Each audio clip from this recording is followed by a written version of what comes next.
You're watching the VHS Files. Welcome. I'm Josh. With me, as always, is Eric. And tonight we have a special guest. I'm going to throw it over to Eric to introduce him. Well, this is a very good friend of mine. We have done some work together. He's a fellow graphic designer, all-around great dude. Known him for a long time. David DeGregorio, welcome to the show. Hello, hello. Thank you. Thanks for having me. I'm excited. David was there at the recording of the first time we tried to record a podcast together, as we've mentioned before. And David is on that. We need to dig that up. I swear, we got to release it because I don't know. Terrible quality, super old. I was waiting for the callback, but I think you guys may have recorded an episode and then I came in after that because I distinctly remember talking about Immortals with you guys. So it's been so long that we don't even remember what we actually did. Okay. Well, yeah. I was looking at some old photos recently and I came across this one. Here's all three of us together. Bucks. Oh my gosh. With our friends George and Trent. This is probably 12 years ago or so. I don't know, maybe longer. So, yeah. I like the name We do actually go back quite a way. Yeah, we had name tags. What do you remember? Do you remember what particular setting that was? Like what where were we? That was Trent's housewarming party. That's right. Okay, I remember that now. Place. Yep. Yeah, and we all had silly names on our name tags, I recall. I can't remember what it was, but yeah, they were just, I don't know. But that was fun. I thought, hey, this is worth sharing. But yeah, David is a great dude. Glad to have him on, for sure. Thanks for coming on, buddy. Thanks. Glad to be here. Well, David, why don't you tell us a little bit about yourself as far as being a movie fan? I know we've jumped in, we've dipped our toes in the pond of a podcast very briefly there a long time ago. Now you're coming on our podcast that we've been doing for a little while now. As far as movie going or your love for movies, kind of tell us a little bit about your love for movies.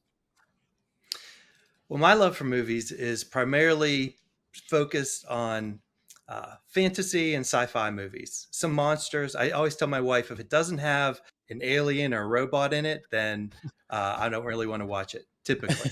So horror movies are kind of not my thing. I hate a jump scare because I'm like this the whole time, which is true, which is very true. It doesn't surprise me. I'm terrified, but I love a movie. I'll watch about anything though. So, okay.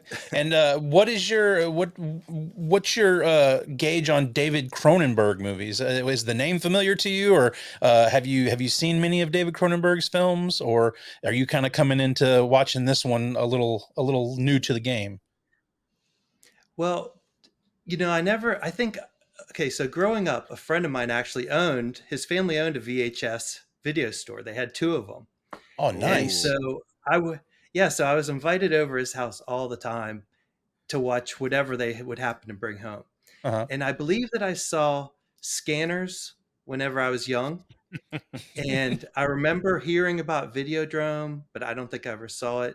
The Brood is all new to me though. So I'm not really any sort of expert at all, but. What about The Fly? You ever see The Fly, Goldblum? Oh yeah, of course. There you go. Yeah, I had to see The Fly. I don't think a lot of people really realize that that's a Cronenberg movie. I think if you ask the general public, they probably don't even realize that David Cronenberg directed The Fly, honestly.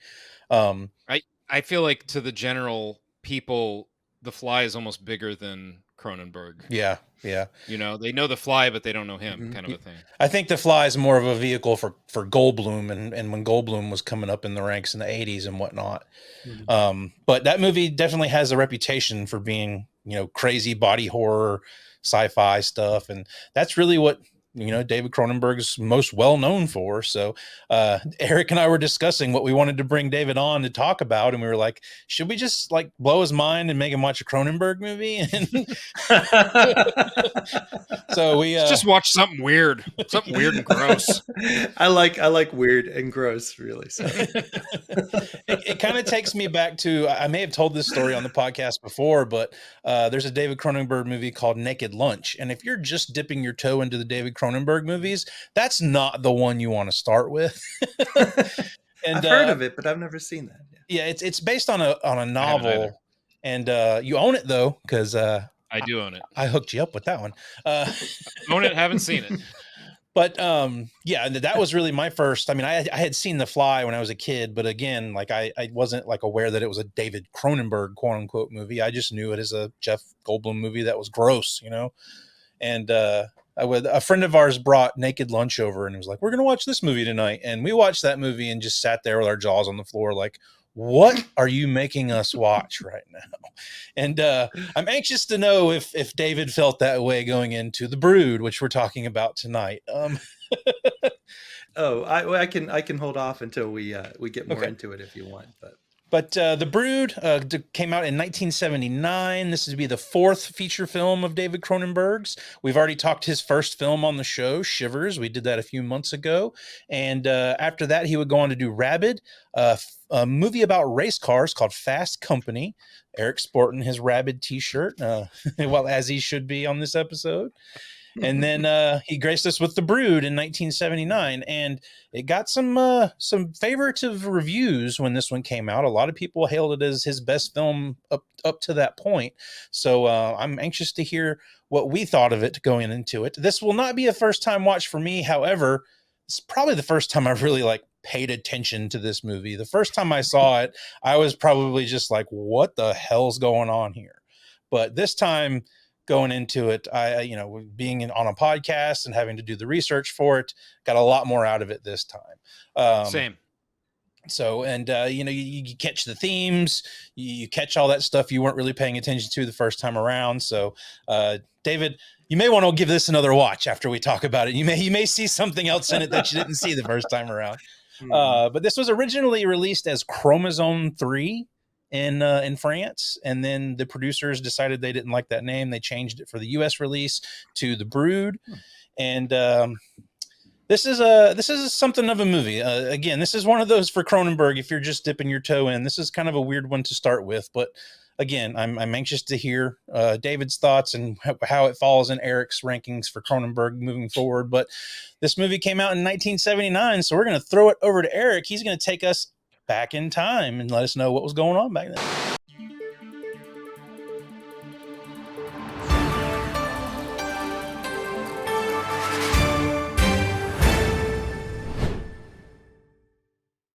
Well, Josh, in 1979, you'd put on your raglan tee with a jean jacket on top, hop in your car, and turn that radio dial to hits like Boogie Wonderland by Earth, Wind & Fire, My Sharona by The Knack, and YMCA by The Village People. Head on down to the movie theater for classics like Mad Max, The Jerk, Apocalypse Now, and two movies we've covered here on the podcast, Tourist Trap and Alien. Georgia made the Ray Charles rendition of Georgia on My Mind as its official state song in 1979. Did you guys hear about the Georgia farm that was robbed recently? No. When interviewed, the farmer didn't know what to say. He was peachless. Yep, I got 2 that time. 3, yes. What the hell's happening right now? It wasn't that good of a joke. I think you had that looping, buddy. The Susan B. Anthony dollar is issued in 1979. This is the first U.S. coin to honor a woman, so that's a pretty cool milestone there. Yeah. This was also noted as the first time a woman ever made sense. It's a dangerous one. It's a fitting joke for the movie we're talking about, I would have to say. I know. I love women. That's a total joke. Okay. In 1979, the U.S. Supreme Court ruled 8-1 that cops can't randomly stop cars. Boy, glad they don't do that anymore. Did you guys? That wasn't even my joke. Did you guys hear about that police station that where all the toilets had been stolen? No. Yeah, the cops say they have nothing to go on. And finally, curious if either of you remember this. I do not. Let me show this to you guys. Tell me what you think. I'm starved. Got any pizza in the freezer? No. We make fresh pizza. That's complicated. Not anymore. We use pizza in a skillet from Chef Boyardee. Wow. You really make it fresh In a skillet? Sure. Everything comes Just in like the box. And you a make it normal on top pizza of the place stove in does. just 15 minutes. Just spread the dough, then add the sauce and shredded cheese. Making it fresh makes it delicious. Delicious. And so fast. Pizza in a skillet from Chef Boyardee. Cook delicious homemade pizza in just 15 minutes. You can really see where we've gone as a society through the commercials we show here on this, because we had one that was like a pizza pocket commercial like in the 80s. So like we're evolving into what we're at now. It was all about convenience back then, for sure. Big time. We're into we have a little more of a refined palate, I think, as Americans these days. Yeah, I don't know when microwaves. When did microwaves start? I mean, that's got to be like early microwave era, right? I mean, I don't know. Quick. I think microwave. Well, I can look it up. It's not pizza in a skillet, though. But Eric is the Googler here, so he's the one who comes up with all the information. Let's see. Yeah, in the 70s, it says 1970s was a popular. Although, again, this particular example did not use a microwave. But yeah, you're right. 70s. We're in 79 here. Close. Yeah. Well, Eric, thanks so much for taking us back to 1979. Let's talk a little bit about the production of David Cronenberg's The Brood here. Had a budget of 1.4 million in Canadian dollars.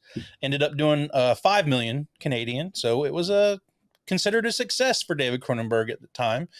Currently, this movie sits at an 81% for critics on Rotten Tomatoes and a 68% for the audience on Rotten Tomatoes. I was actually surprised to see that this was sitting as high as it was for the critics and as low as it was for the audience.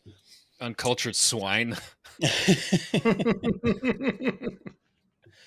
So we've already, kind of dipped our toe into the Cronenberg thing. At the time, David Cronenberg, this was his fourth movie. So he was, he decided that he was going to be a filmmaker. He originally was going to be a novelist and decided, no, I'm going to continue to pursue my career as a filmmaker. After he had done his first two films and then Fast Company, moved on to this. And this was a product of his divorce from his wife at the time. And you can absolutely see where all that comes from in this movie. But apparently it was a very bitter divorce. They had a child involved, and she was loosely part of a cult that he had to sort of like go rescue his wife and kid from. So it became the subject of the story that he was writing for his newest movie, which we have here as The Brood. And at this time, MAGA? MAGA did not exist back then, although okay. It was probably called the KKK and not MAGA.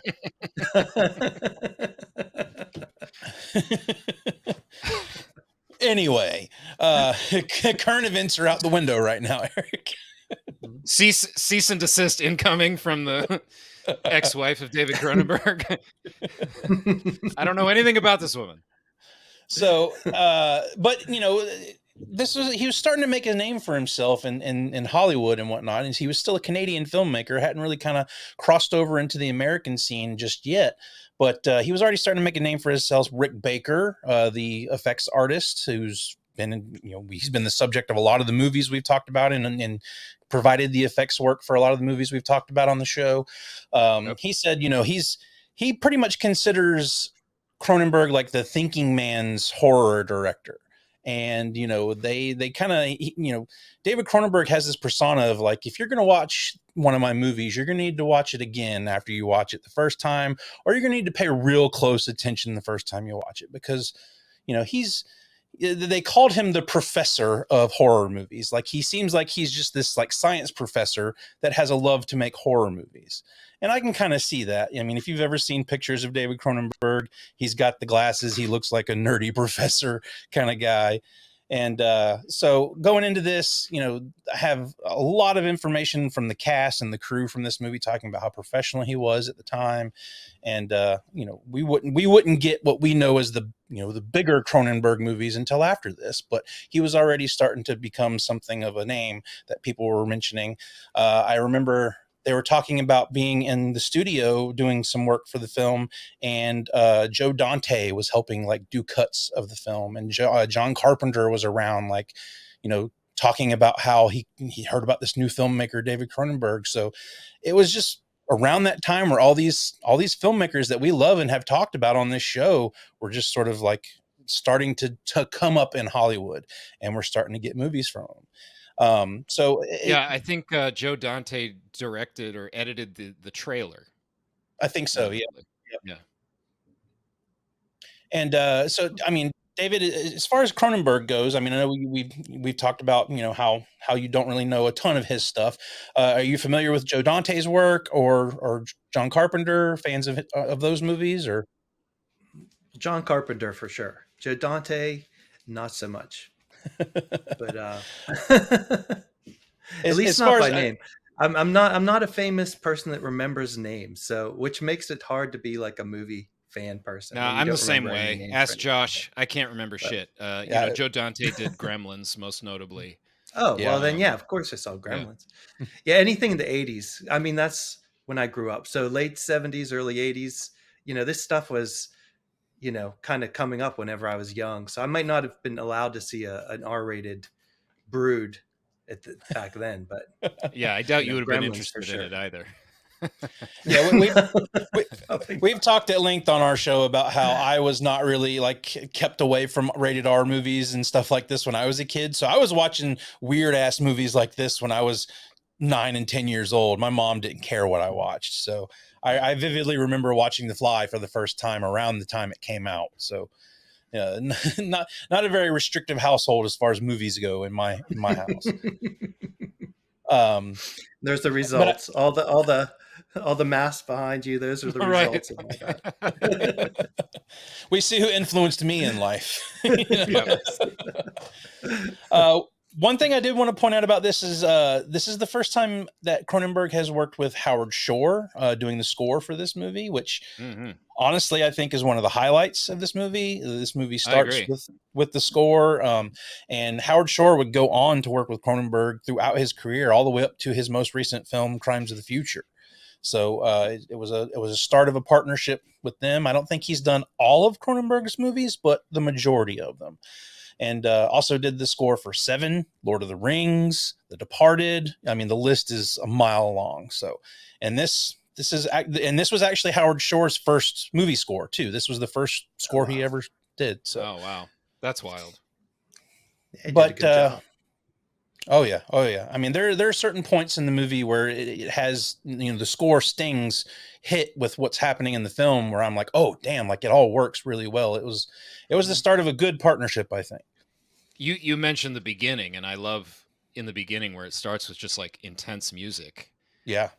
Even though, you know, it's kind of a slow burn to get where it goes, but it starts with a bang. And I think that just immediately makes you a little bit uncomfortable going in. Yeah. It automatically like puts you with this sense of dread going into the movie, and you haven't even seen a frame of the movie yet, you know? Right. Yeah, it kind of that whole thing leans the score. The score carries, I think, a lot of the movie because, like you said, there's definitely some slow parts, but the score like holds it all together. The score keeps you going as well as keeps that tension. Yeah. You know, yeah. And I love that it's just 93 minutes too, because it's kind of a slow burn, but it's only an hour and a half. Yeah. So you don't have to wait long. You know what I mean? It's a short candle. Short movies. Yeah. We love slow burn, but short candle. Yeah. I mean, it's terrible when you've got a slow burn movie that's 2.5 hours long. You're like, okay, let's pick up the pace a little bit. But this one seems to go right by. I will say though, watching it for the show this time and doing my notes, the first watch, I always watch the movie twice whenever we do the show, just once to kind of get an initial viewing and then another one to sort of take my notes and start to kind of do my research for the movie.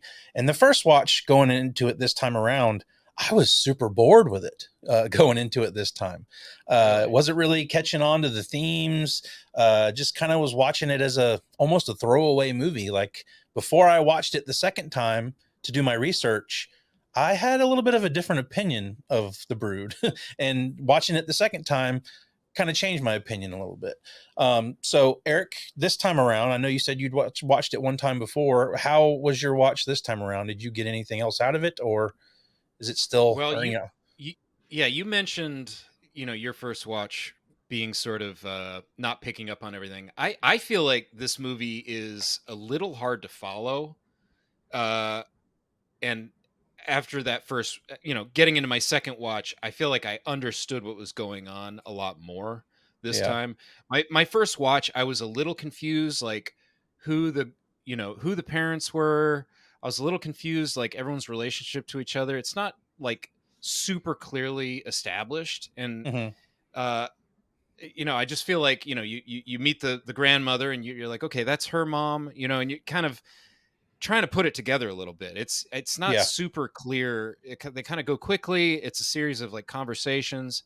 You're not spoon fed things at all here. You're watching and people are coming in and out of the movie. And I just felt like I had more of a handle this time on what was going on. And, understanding who's who is pretty important in understanding not only the plot of the film, but the themes of, generational trauma and things like that are there. And if you're not understanding, oh, that's her dad, like, like you said, the first time I watched it, I wasn't super invested. And I think that was a mistake. You have to really pay attention to pick up on, or else you'd be like looking back and going, oh, that was her mom, or that, what, you know what I mean? I feel like my first watch through, I was like putting it together later rather than as it's happening. So just understanding exactly who was who and what was going on. I think the therapy where they do the role play threw me the first watch, because I'm like, oh, he's her dad. And, he's like making decisions for her. I'm like, oh, he's her dad, the doctor.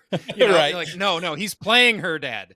This is a role play. It's just a little, And that leads me into, David, he's our first time watcher here. So as a first time watch of this movie, David, like going into it, what was your initial thought going in, like how it starts and where it goes? Like, tell me what you were thinking as you started watching The Brood. Well, initially I was kind of confused because I was expecting it to be scary or something right out of the gate. Right. And so as watching it, and you see that therapy session, and then you see, as the movie rolls out, just like kind of like, where is this going? What is this movie even about? I mean, I kind of understood the relationships that they were getting into.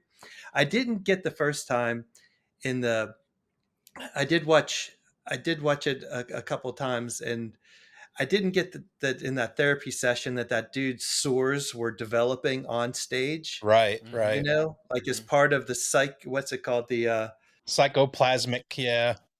I was kind of amused by the whole thing. Like maybe it was just because, it's a 70s movie and there was a lot of 70s stuff in the movie. Like the therapy session. I was like, in the movie. Man, yeah, I mean, I know it was not a comedy at all, but like the therapy session in the beginning, I was like, man, this dude. Well, first of all, they have. Should I just keep going here? Yeah, go for it. So like in the therapy, they wear those like gis, like they're like martial artists, like they're wearing like all these sessions, and so there's this like therapy kung fu thing going on, and then I think it's just like new age therapy. They're trying to like right. Yeah, but it was great. And then the guy's therapy session, which, I mean, it's a different time now than it was back then, but the fact that he was just like laying into that guy so hard in the initial scene it was kind of, I mean, I must have been more shocking maybe back then. Now you're kind of shocked because you're like, yeah, you couldn't say that really now, but right. but still it was I don't know, there was just a lot of I mean, I was really kind of intrigued because I didn't know where it was going. So, I mean, that really kept me interested in what was happening, because I was trying to figure out where is this going, and then the whole thing with the families. And one of my favorite lines was when after the mother gets killed and the cops asking what's his name? The main character. I can't even remember his name. Frank. Yeah. Frank. About the mother, and he says, did she have anyone that was, that would want to kill her? And he goes, well, she had a long series of lovers. And I was like, that's like a weird thing to say about your mother-in-law, like she's had a long series of lovers. It makes you wonder about Cronenberg. Is this like a little jab at his own mother-in-law or what? For that opening scene with the where everyone's watching the session, my first watch, I thought that was a theater. I thought we were watching a performance at first. Right. So I got really confused my first watch here, and it makes so much more sense second time through. I'm just like on board. But yeah, I thought that was like a therapy or a theater, scene of two actors, and then then that's not the case, and you have to kind of put it together like, oh, that was a real session that people were able to watch to promote the therapy, this new therapy or whatever. Cronenberg obviously always has these sort of high concept the treatments and companies that are doing these cutting edge experimental treatments, right? You get this with Scanners, you get it in Shivers, you get it in Rabid, and obviously The Fly. I mean, it's generally technology that becomes dangerous, but it's usually somehow related to the body, right? With this body horror stuff. So it's usually something that affects the body. Here, it's a therapy that actually brings your old wounds, your emotional wounds, literally manifest physically on your body as you do this, which is really interesting. And again, where it comes, where the whole thinking man's horror and that kind of stuff, there's always subtext with Cronenberg that is present even in the most absurd scene, that scenes that just are insane. There's this always underlying subtext that is getting at something, whatever he's getting at. There's a lot of talk in the behind the scenes about how he's always bringing something scientific to the table that sort of plays into real life in a way, and he sort of bastardizes it in his own way to make it body horror and this and that, but it's always something involving some form of a science and how that's going to either progress or digress us as a society, and that's, I think, probably what I find most interesting about most of Cronenberg's stuff is how he kind of plays with morality in that way, I'm sorry. Do you think that in this one he stumbled across that, being that he was just coming out of a divorce at the time and was, started to get his angst out and then kind of morphed it into his, into his style? Or do you think that, because this one sounds like it was personal if he was just coming out of the divorce, and so much of it is, you can see that right on the screen, all that stuff. Yeah. Right. Well, some of these themes were in his two previous films. I haven't seen his two underground films that he did, Josh. There's Stereo and the original Crimes of the Future. They're Crimes of the Future. Yeah. They're like student films. I actually have. Do they have the same theme going on? I haven't watched them. Crimes of the Future is actually one of the bonus features on the Brood Blu-ray, but I haven't watched it. Yeah. You mean this? Yes, I do mean that. Josh has like a million of these. I have like 5, so I just get excited when I have one. So yeah, David, in Shivers, it's a company that's experimenting with growing organs for organ transplants, and it kind of goes wrong and creates these sort of slugs and stuff. So there's it's always sort of like an effort to help something and using technology or pushing the limits of a certain area of medicine or whatever, generally medicine, in this case psychology, and sort of going too far and finding something goes bad here. Also in this one, it's not just the psychoplasmics that make this happen. We learn that that Nola, the main woman here. Nola is played awesomely by Samantha Eggar, by the way. But she had her mother says when she's talking to the child, the granddaughter, that Nola had issues with lumps on her body as a child and things like that. So this was something she was dealing with as a child that had nothing to do with the psychoplasmics, but the psychoplasmics brought it out in a way by channeling her anger and emotions into this physical representation of that. And she's also a product of an abusive household, the divorced parents, that kind of thing. That also plays into her therapy sessions with the psychoplasmics and whatnot here. For us as a society now, I mean, we're all very, pro therapy. Therapy is big and talked about in a good way right now. But I think back then, maybe not so much. They were kind of showing it as like a damning thing. Did this movie kind of come across as like, oh, therapy is bad to you guys? I don't know, because I don't think so. I feel like by the end you realize that Raglan actually is trying to help her. He covers up what's happening, but it does appear that he's not a villain. You think Raglan's the villain, the doctor is a villain throughout this movie, but he's really not. And I love that, for one. And really, Nola's not a villain either, which is very interesting. She's in many ways a victim throughout the entire film. She doesn't even appear to know, like, that her little children are killing people. Right. She's isolated in this building the whole time. She doesn't seem to know that stuff's going on. And then at the end, she's murdered. Yeah. She's a victim of abuse, and, one thing that this kind of gets into is sort of like, I think this has a little bit, it's interesting because Cronenberg, while he wrote this about his own divorce, and I'm sure he has some hard feelings with his ex and stuff like that, Nola is, clearly mentally ill, and needs help, but she's mostly, the harm she causes isn't intentional, and she's a victim that, the idea of women, particularly at that time, having to,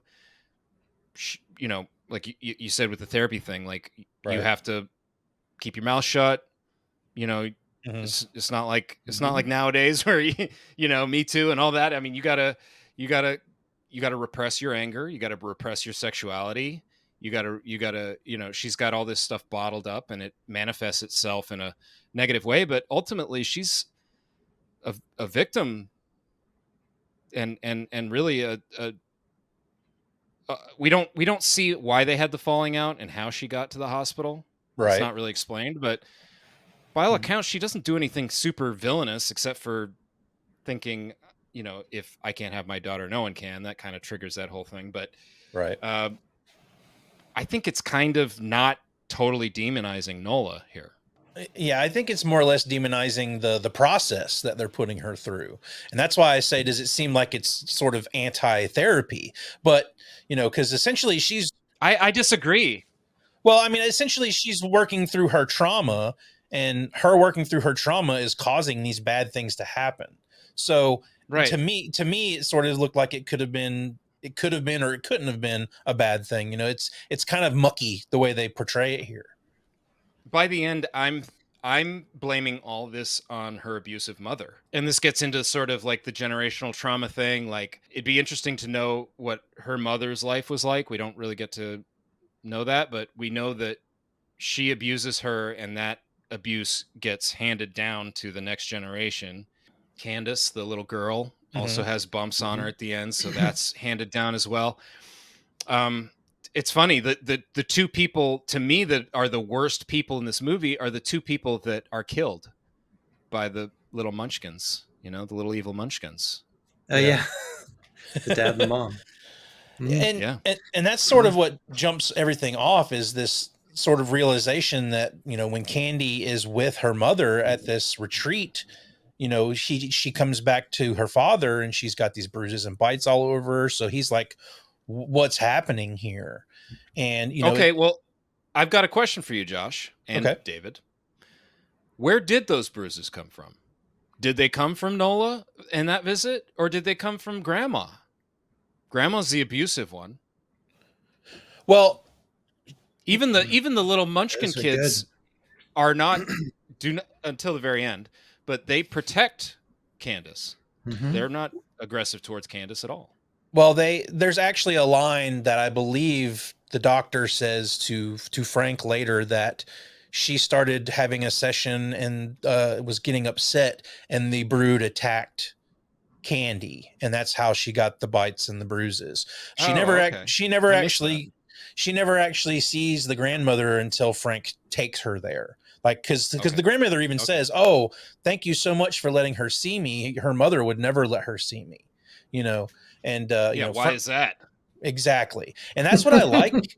That's what I can like about the way they play this here, is like, it's pretty subtle, but it's also like blatantly obvious, because she's sipping on a drink the whole time. She's talking to Frank. Yeah. She's talking about how, Nola made all this stuff up when she was a kid, and she doesn't understand where all this came from. And she was in the hospital a lot. Yeah. So it definitely sets you up for a ride that you're like, okay, where are we going with all this? Like, how is this all going to culminate into something that we're going to, get to at the end of this movie? And it definitely takes you for a ride. Well, I find myself looking, like we were just talking about Nola, and looking at her as like, okay, she's kind of the villain of the film. She's the monster.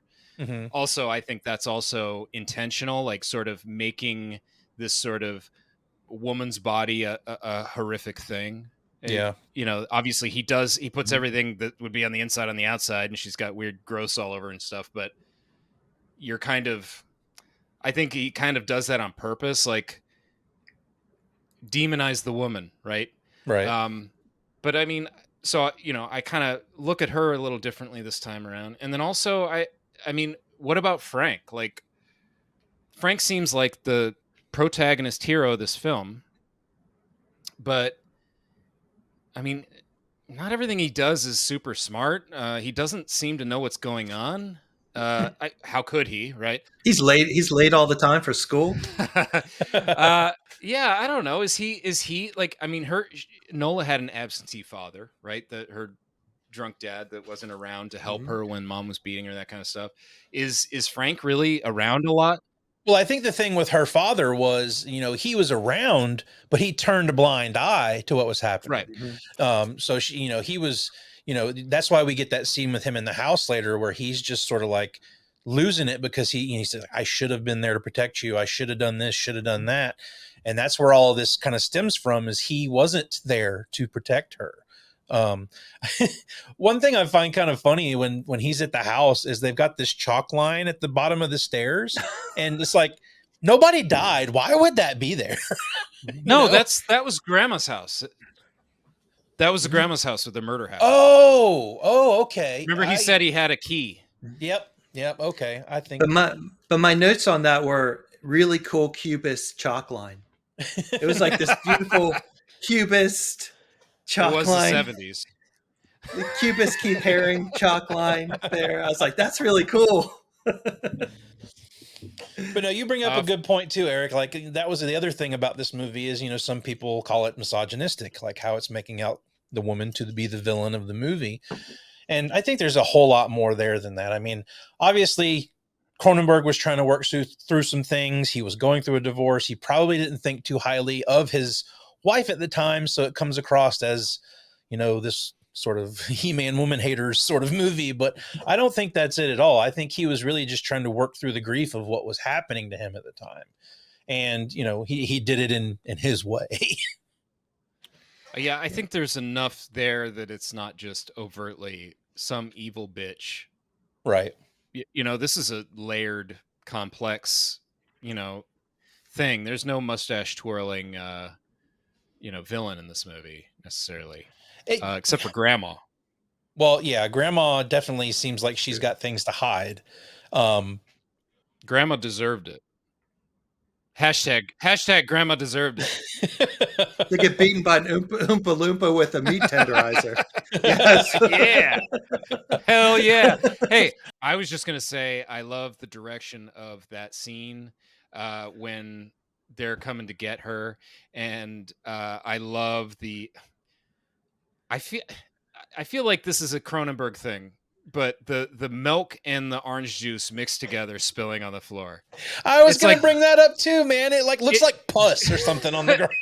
It's like brushing your teeth and drinking orange juice. Like milk and orange juice just don't go together. You're just like, I'm already grossed out. Nothing's happened. And then the direction of like just shit falling off the counter in the kitchen. I mean, that creeps me out, and it's just shit falling off the counter. But the way it's executed is, I think I came out of watching it this time with a much greater appreciation for this movie's direction, story, and just the performances are great for a Cronenberg movie, particularly an early Cronenberg movie. If you think of, so like, well, if you look at something like Scanners, if you look at Scanners, who like the lead of the movie is probably the worst part of the entire film. Yeah, Ironside's amazing, but I mean, if you're looking at Rabid, you're looking at some of these other movies, the acting's kind of weak. This movie's pretty great. It's real small. It's real tight. Quick movie, like you said, the music's great, the direction's great. It's really jumped up my list on this watch. Like I feel like this is like kind of a little bit of a hidden gem for as far as horror goes. You don't hear about it that often. That's sort of my opinion coming out of it this time was like, oh, okay, I understand why it's in the Criterion collection now. Exactly. But no, I'd like to kind of point out the, Oliver Reed is Dr. Raglan, you already brought up Samantha Eggar as Nola, and we've got Art Hindle, who we've already covered. We've already covered him in Black Christmas on the channel. If you want to go back and check out our review of Black Christmas, he was in that. But if you're talking about the mustachioed sort of villain of the movie, they try to make out Dr. Raglan as that. And I'm watching the movie and I'm like, where have I seen this dude before? And it hit me as I was watching it the second time. I was like, holy shit, he's the guy in Gladiator. Yes. And he's, Oliver Reed's been in a lot of things. So, I mean, if I were picking an Almost Famous for this movie, I'm definitely throwing it Oliver Reed's way. But, you got his film list, his filmography is crazy. Yeah. It's been a million things. And then, Samantha Eggar, who, she was a high caliber actress at the time, said this was the most bonkers fucking movie she'd ever done. And, she's, Fantasy Island. She was married to Ricardo Montalban. Like she's high standard actress. And Dr. Dolittle. Yeah. Dr. Dolittle.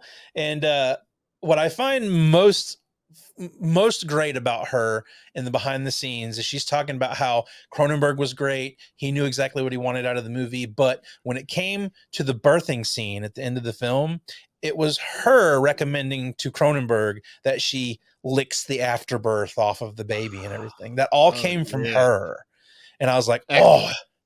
And yeah, and she said when they screened that for the people at for the screening of the movie, like it was all males watching the film and getting their notes together for it. She said half of them left the room and were grossed out by her doing that. And I was like, good for you, sweetheart. Good for you. Man, that movie that, I mentioned that I was kind of waiting to see where it was going, first time watching it.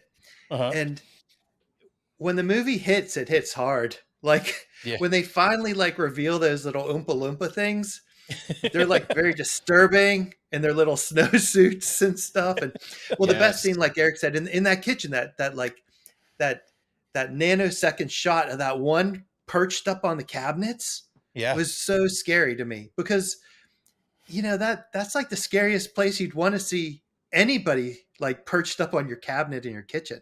I mean, that was terrifying. I have a note. Sorry, while we're in the kitchen, I have a note. Gremlins.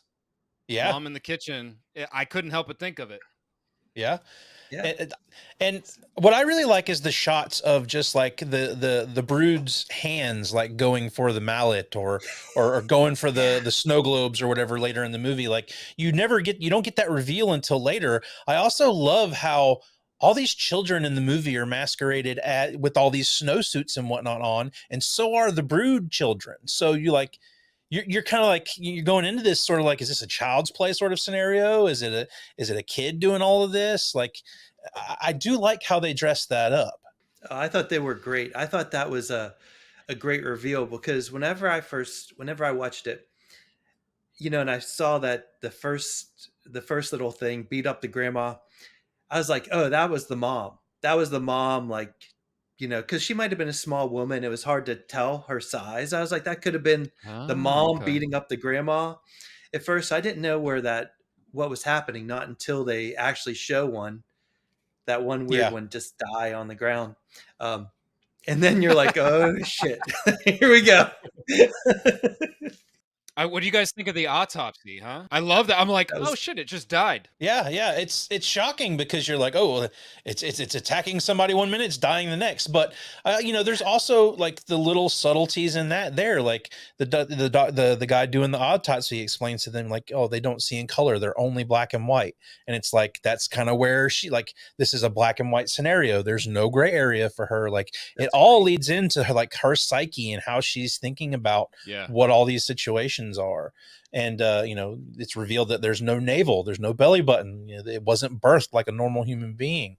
So it's shrouded in all of this mystery. And it's kind of similar to the last movie we talked about, Society, where by the time you reach the end of this movie, do you even see where it's going? Like, are you expecting it when that last scene hits in the Brood? Like, are you expecting to see her tearing her outer womb open and licking afterbirth off of a baby?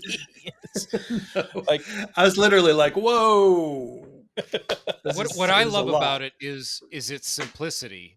The reveal of her. It's not some, unlike the Society reveal where it's just crazy over the top. This isn't that crazy. It's mostly just like a, like an amniotic sac on the outside of the body, a couple bumps and things like that, but it's not a ton. And you're expecting it to be this big horrific scene, but it's almost not. It's not really that much grosser than a real birth. Right. I mean, been there a couple times.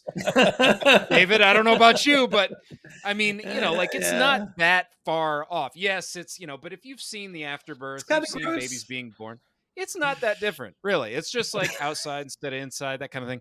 But it's weird. It's like they almost like when when Nola says to him, like, I disgust you or whatever, I forget exactly what she says. She says something. She can tell that he's horrified.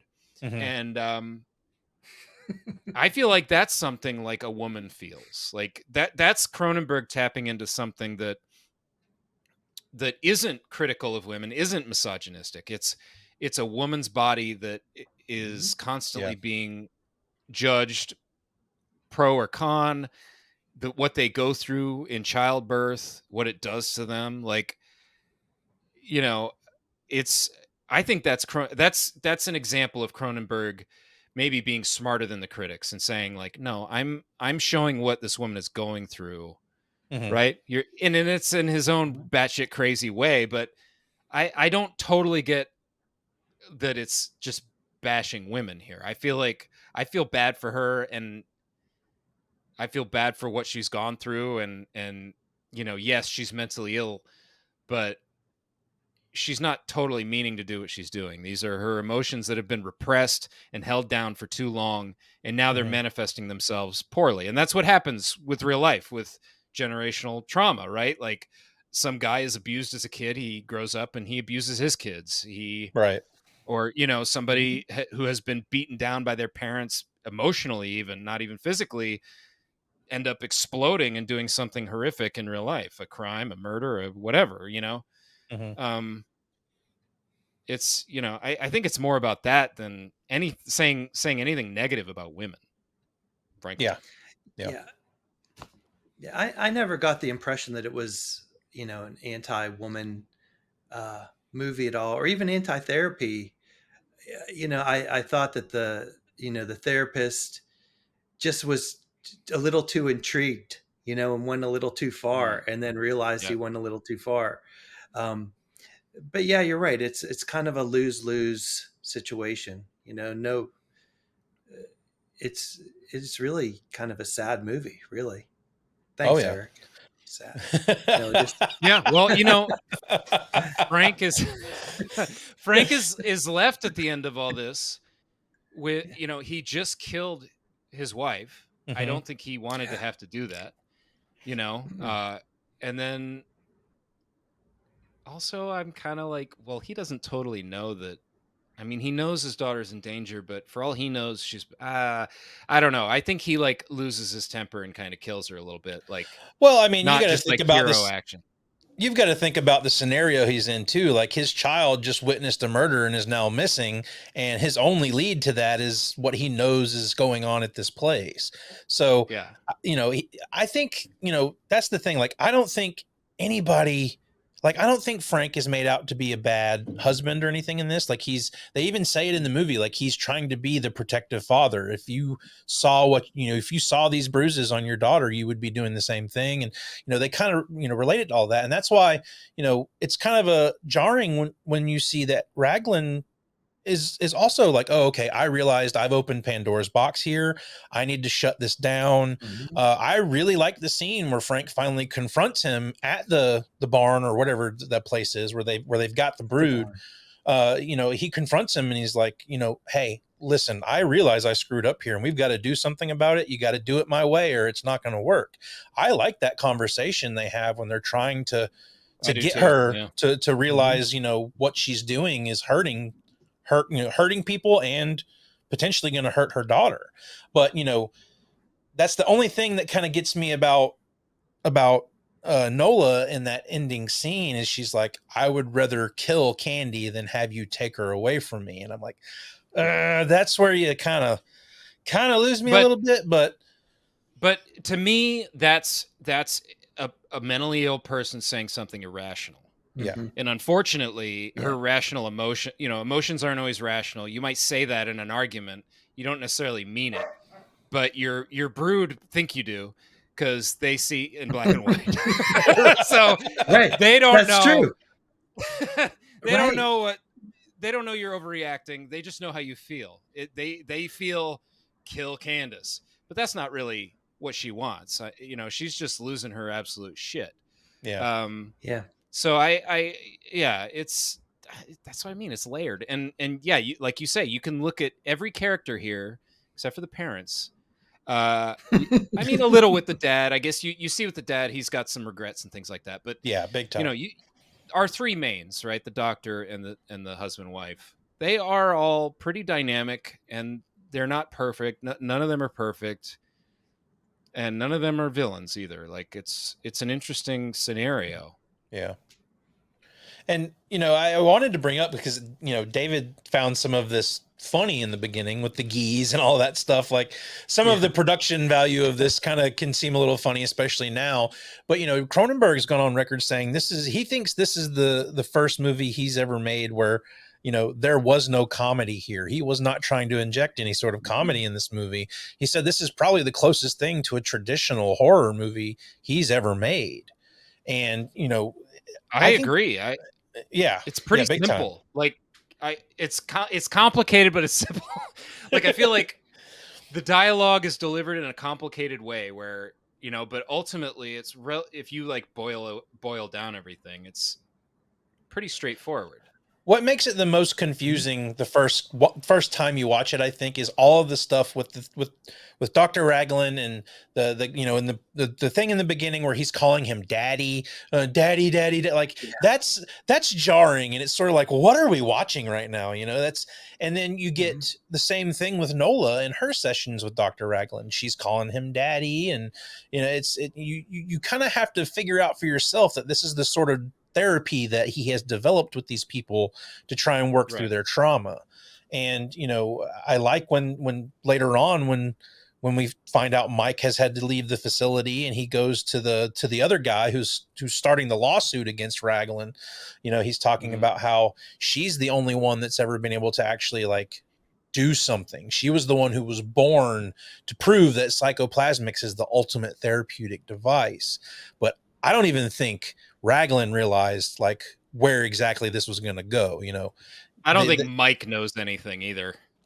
Well, is that his name, Mike? He just keeps running his mouth. That guy, Mike.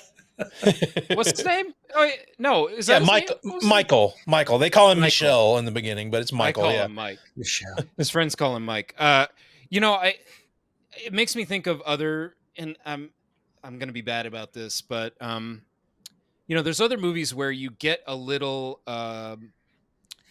You get like the rules laid out for you. I feel like it's been a while since I've seen Scanners, but you get maybe a commercial, or you get we get a commercial in Shivers, I remember, and or just thinking of outside of Cronenberg, like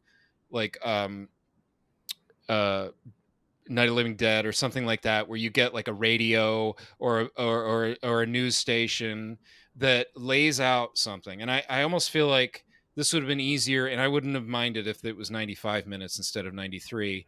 Getting a quick little news thing about psychoplasmics. The newest thing of psychoplasmics, something. And then all of a sudden you push into this theater space where they're even a poster, tonight, or a marquee. They tried. Tonight. Did they? I think they tried. He visited that one dude with what I can only call the most epic comb over of all time. He visited that one dude, and that guy kind of explains the whole thing, or at least that's after explains that's something. Later. But yeah, that is later. Like open the film with a promotional video about psychoplasmics. Come, a commercial or something, and it just gives you an idea. Okay, there's this psychology, there's new therapy, it does this called psychoplasmics, and then we get to see Dr. Raglan with this guy, and then I know what's going on when it's happening. You know what I mean? I think that was a common thing for Cronenberg to kind of open his movies, throwing you right into the mix of things where you've got to sort of pick up what's going on. Because I remember Scanners being the same way. Scanners, you open with that debate at the beginning, and then all of a sudden people's heads are exploding, and you're like, what the hell? What the hell's happening? Videodrome kind of does the same thing. It's sort of like throws you in, and you're like, okay, where are we going here? I think that's kind of, I like the mystery that Cronenberg builds, and you sort of have to figure out along with everybody else in the movie what's happening. And I think they said it correctly, and David Cronenberg definitely has it right. Like, my movies are made to be watched a couple of times, or you really need to pay attention that first time around, because you're going to miss something. And maybe that turns people off to movies. I know of a handful of people that probably does turn them off to wanting to watch some films, but that's the kind of stuff that I'm jonesing for now, is the stuff that challenges me like that. And I think this is a prime example of it, because, as I said, that first watching it for this time around, I thought it was a very mediocre movie. And then when I watched it again, I was like, whoa, I missed a lot here. And this is some heavy shit. I could only imagine, like, if you've been through a divorce with children, this movie probably brings up some bad memories for you. Yeah, I don't know that I think, being a parent, certainly, I don't know that my experience in my divorce necessarily influenced my view on this movie per se, or my experience. But certainly you can relate to a parent that's concerned about their child being hurt, and that really, like, resonates, and you get concerned, and I people close to me, I it's funny, maybe it's more for me, even though I've been through a divorce with kids and all that kind of stuff. I think for me, it's the abuse and trauma stuff in this movie, because I know people I love that have gone through things like that, grew up that way, and maybe that's why I find myself more sympathetic towards Nola. But that's what really hits me more than the divorce stuff. I know this is sort of, inspired by his own divorce, but I feel like this movie is less about the divorce and more about Nola and what she's been through. I think that's really the important part of the film, not the divorce part. Mm-hmm. Well, I mean, David, I want to throw it over to you because Eric and I have kind of just been throwing our opinions out there. And we apologize for that. This is just kind of what we do on a weekly basis most of the time. But I mean, anything you jotted down in your notes or anything you wanted to bring up that kind of struck you as or weird or something you wanted to discuss in this movie? You guys have covered so many of the, good points. A lot of my first watch through it, like I mentioned in my notes, was like, boy, that therapist is really wearing a short robe to meet his clients. Like, I was like, his robe is like really too short. Like, how unprofessional is that? And then, not really the comedy, but just like odd things. That the grandma was drinking all the time. And, there's, I thought that I really liked the vibe overall. I thought that it was shot like in the winter, and so the colors were muted. Yeah. And those snowsuits were bright. Snow. Bright red, bright blue snowsuits. Yeah. Right. So I was really digging the vibe on the whole thing. That kind of it worked with the slow burn kind of thing that happened in it. I think it kind of, that muted tone, I think, fit well. And to kind of get on your level there, Dave, like typically on our show, we're pointing out all of those funny coincidences of like short robes and weird outfits they're wearing and whatnot, and totally making fun of them and whatnot. But the way I perceived this movie this time around, like I just, no jokes were really coming to mind for me. I was really sort of getting into the themes of what this movie was bringing to the table.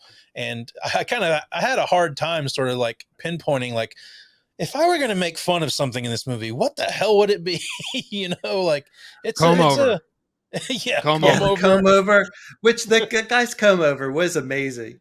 But it was, I do agree. I like, but kind of whenever I was watching it for the first time, you're trying to latch on to anything, and you're looking at it in that first scene, with that therapy that is, you're at that theater, what's going on, there's all those things that we discussed, and, and then, you're kind of watching it. It kind of like the burn kind of slopes down a little bit and then picks back up.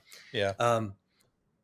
So, but I agree though. It was really, by the time you hit mid movie, it's pretty heavy because everything's starting to formulate and gel together. You're starting to get a sense of what's happening.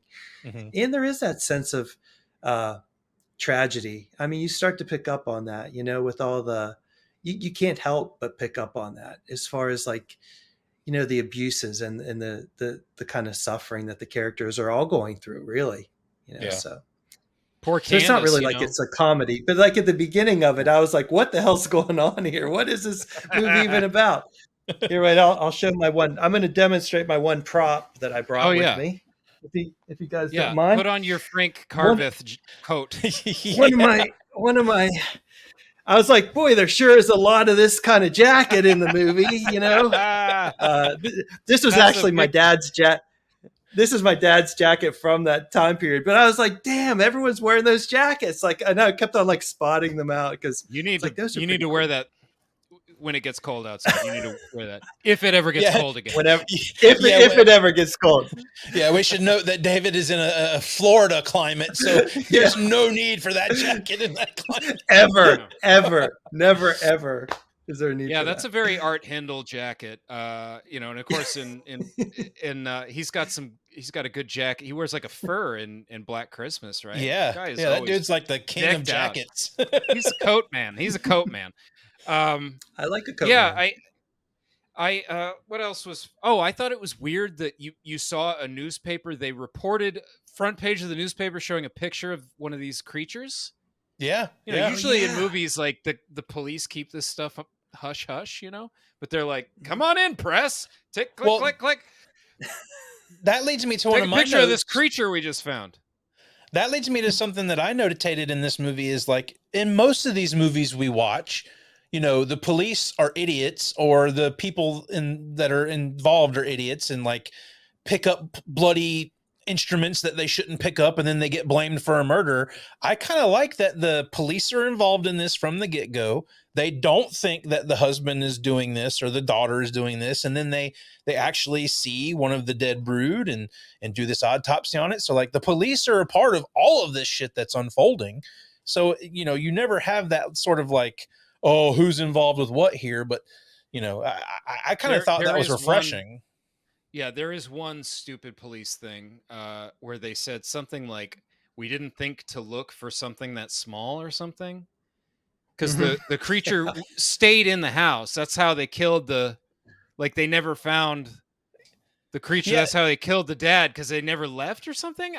Also, the thing leaves its bloody paw prints on the saw that thing, too. and I guess they didn't see that. No, but they implicate the daughter. They think Candace beat her own grandmother. I don't know how smart these cops. Well, the cop also says that they were pursuing some sort of musician or something. Like there's a drop line there. It's like, oh, wait a minute, I want to know how you put that together and why you're pursuing this guy. Well, they said they even say, what do they say? I have it in my notes somewhere. The cops are police seek dwarf killers, is what it says on the newspaper. So maybe this local musician happened to be a dwarf, immediately a suspect, because he's just a little person and it's got small hands. I don't know. But think about it though. Whenever the police, going back to all the things that you're pointing out about the deep, underlying messages, and they said that, oh, this must have been like living at the house, like hidden for years, maybe implying, all that trauma and stuff. Like trauma was, even though I don't think it was. Well, excellent. Yeah, that's what I mean. Yeah, it really wasn't living in the house all that time, but that line though kind of reinforces that's a great some point. of that other stuff. Yeah, that's totally supportive of all that too. Yeah, that's an excellent point. And I wanted to ask you guys, were you getting Carol Ann vibes off of Candy at all through this movie? Oh, for sure. For sure. Yeah, she looks a lot like the actress that was in Poltergeist. Yeah, and sorry, when did Poltergeist come out? What year? 82. 82. So we're early predating 80s. It. We're predating it. Thanks, Canada. Canada gave us. She's a little creepy. That little girl is a little creepy too, though. That they kind of, not in a terrible way or anything, but it's another thing that keeps you wondering what is going on, because she doesn't seem quite right. Her answers are kind of, and I think they want to play her as a red herring a little bit. Yeah. While we're starting to get, they did a good job. Stuff. Yeah, but you're right. She's very traumatized. She doesn't talk. She doesn't really show a lot of emotion until the very end when she's being attacked. So, she's watching people die and she's very blank faced. We're not getting much out of her. Well, I love that shot in the final scene where the brood are attacking the door that she's behind and they're breaking through and she's just screaming. Like that whole scene, that whole shot is great. Like I'm loving what I'm seeing on screen there. That's scary. Yeah. That's like when they turn on her at the end, I find that to be like the scariest part of the film. Like, oh shit, like she's in trouble. But I genuinely love that they end the movie with, this trauma has been passed on to Candy. Like this is something that she's going to have to, live with for the rest of her life. And it's a heavy movie, man. David, next time we have you on, I promise we'll do something a little lighter. Hey, and you know what? I liked it. I was digging it. I like movies like this because it lets us talk. I feel like it's easier to talk about something like this with subtext and that kind of stuff than it is some goofy comedy that's just surface level. Yeah. But do you think, when Candace grows up, will she blame Frank for some of this? Maybe will she develop brood, will she have her own? Yeah, brood? Maybe her brood will kill Frank. Maybe Frank will find himself bludgeoned to death by a little toothless dwarf. I think that's Psycho Oompa Loompas. Hey, talking about like older movies, and I just want to mention this, like, my daughter Scarlett watched this with me, and she's watched only a handful of old movies. We watched Exorcist together. She's seen Alien. I think she's seen The Thing. Some of my favorite, older horror movies. And she was not hyped to watch. She didn't really want to watch this. She was doing it just to be nice to me, I think. And, she was looking at her phone most of the time, which I'm fine with. That's the best I can get. But, she's 17. I don't know if I mentioned that. So, but she's sitting there and she was kind of complaining that it was an old movie. She's like, I don't really like old movies. I'm like, why? Like, what? You haven't seen many of them, for one. I mean, she's seen some of the best, but, and she's like, well, everything kind of looks fake, like the effects look fake, things like that. And I'm like, it's kind of a trade-off though, because some things, yes, some effects don't look as real as they do now, but everything else looks more real. So you're trading maybe some effects that don't look super real. And, we've had the conversation about CGI and how even bad practical effects sometimes look better because they're at least tangible in there. They don't look like they're just like made in post. But so much of that CGI and post-production stuff is in everything else, not just special effects scenes, but just every shot. Yeah. Like every shot, backgrounds are edited. People are edited out. Buildings are changed to look older. Blah, blah, blah, blah, blah, blah, blah. There's shit everywhere blanketing every new film. Not every new film, but a lot of new films, particularly ones she likes. Everything else looks real. When they're walking down the street, that's just the real goddamn street. Yeah. Exactly how it was in 1978 or whatever when they shot it.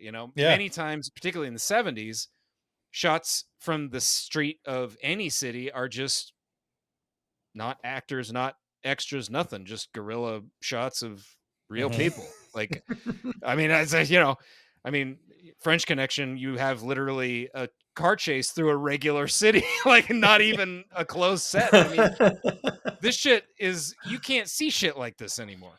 Yeah. And as the movie went on and as things escalated, the phones started going down. Scarlett starts asking me, wait, who's that? Okay, that's his, that's his. And she starts getting into it a little bit.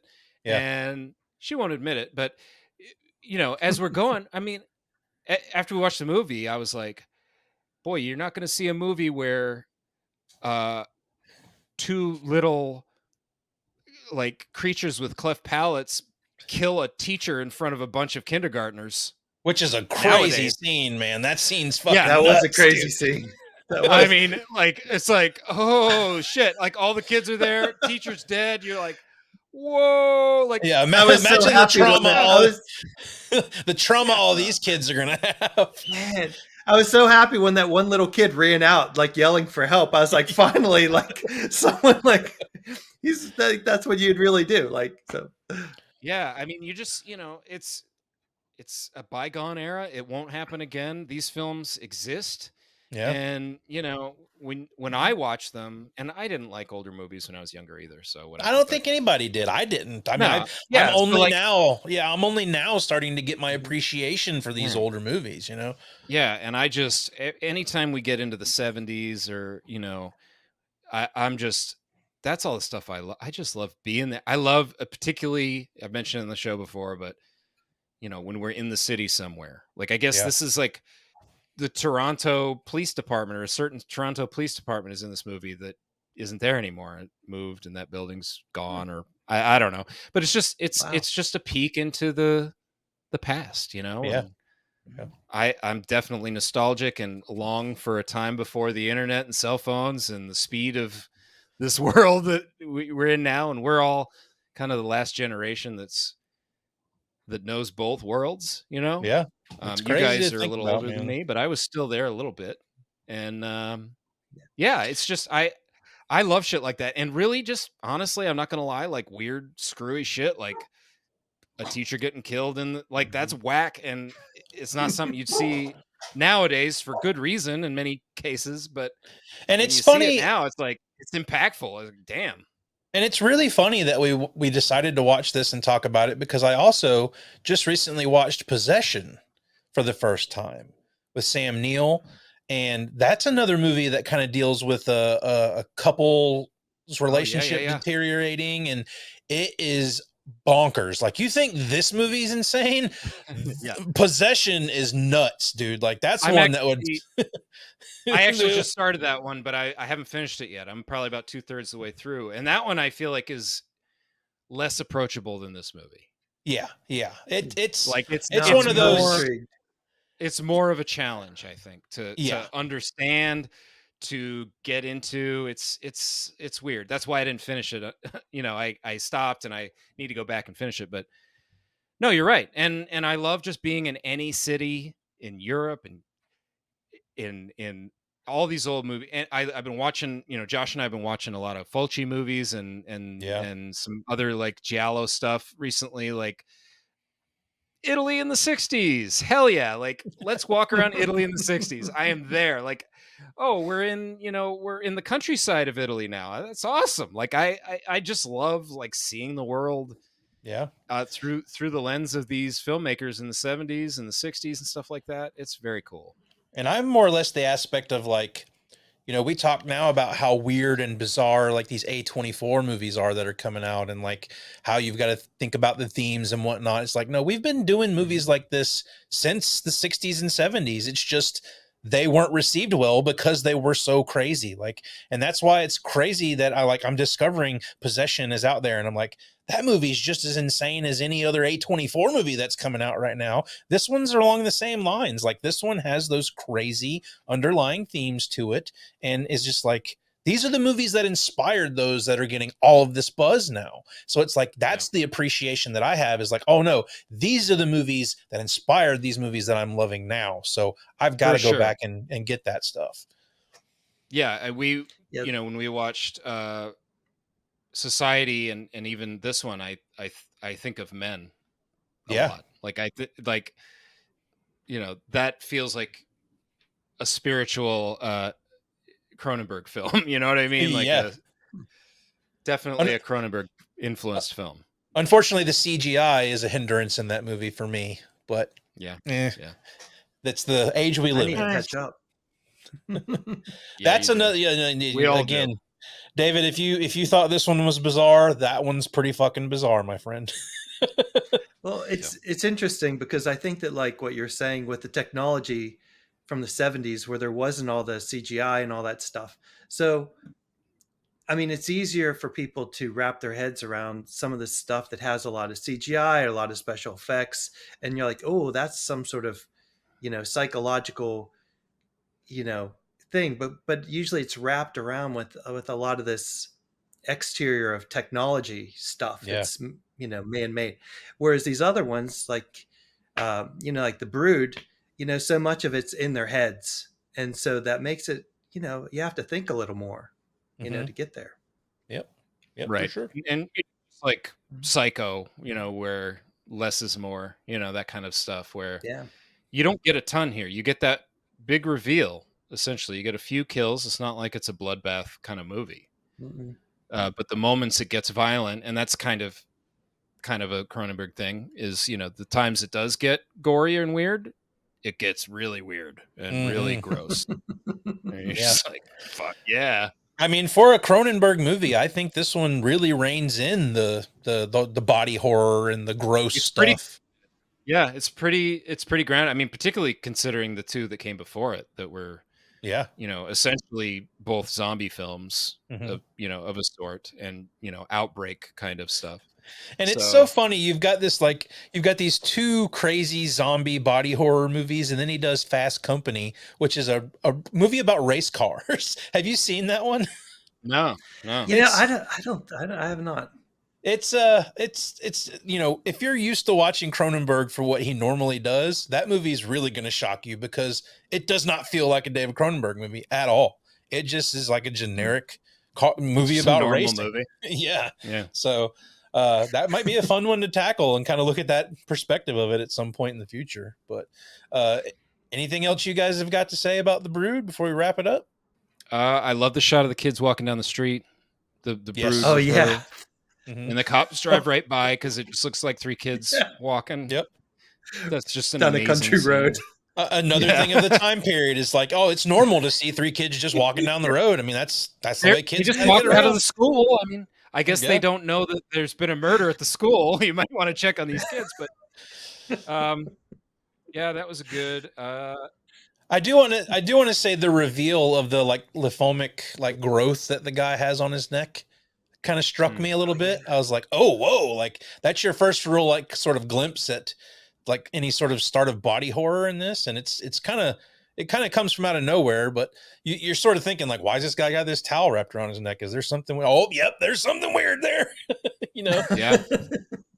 Yep. And his comb over can hold up even with like calisthenics, which is pretty cool. Yeah, he's rolling. He's around. doing some. Yeah, he's rolling around the floor, and it's still not moving, not an inch. So that's cool. Well, if you were going to rate this movie if you were going to give The Brood a score from 1 to 100, what would you guys give The Brood? I'll let you think about it there for a minute. Go ahead. We'll throw it to David. What would you give it on a score from 1 to 100? I'd actually give it an 80 out of 100.